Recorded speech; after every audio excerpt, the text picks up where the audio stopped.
So this is task 4A part 2, where you are asked to show evidence of the relationships, including the degree of each relationship.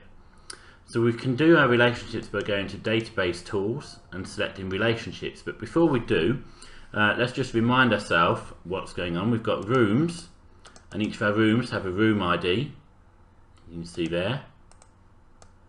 We have room types, and each of our room types have a type ID. We have visitors, and each of our visitors has a visitor ID. We then have reservations, and we can see that our reservations link to a room ID and a visitor ID. So these are our foreign keys here.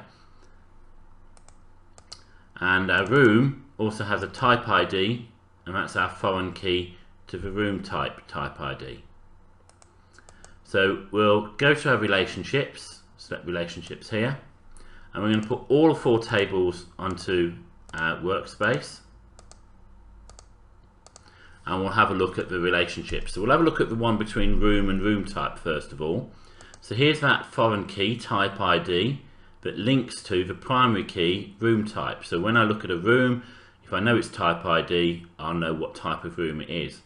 So we just drag that type ID onto the primary key for room type, and you see it's linked the 2 together.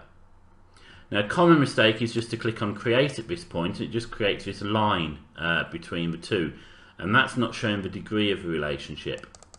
If we enforce referential integrity, and what that means is it will only allow you to enter a type ID if that type ID already exists, then it will create the relationship for you.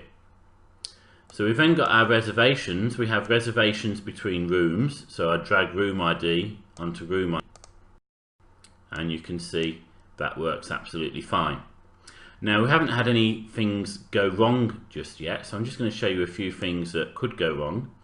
So if we save that, if we go into our visitor table, and let's say our visitor ID wasn't a number but was text.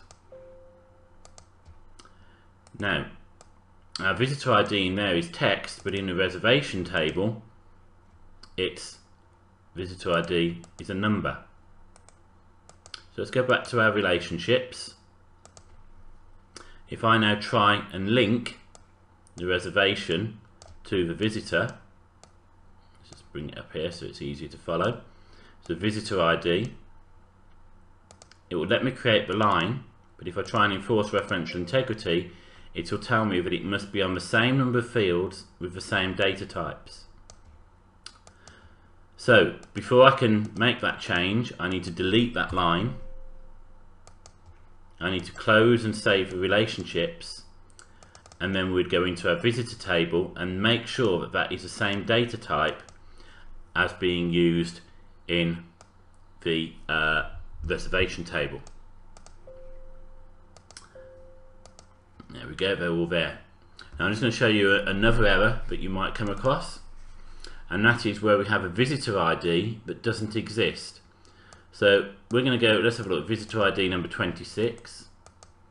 So I'm just going to remove for now visitor ID 26, pretend it doesn't exist. But it doesn't exist now. And if we go back to our relationships, you'll see that once again, if I try and create the relationship without enforcing referential integrity, it's fine, because that's saying, well, the visitor ID doesn't need to exist in the visitor table. But as soon as I try to enforce referential integrity, it's now going to say, well, I've got visitor ID 26 in the reservation table, but not in the visitor table.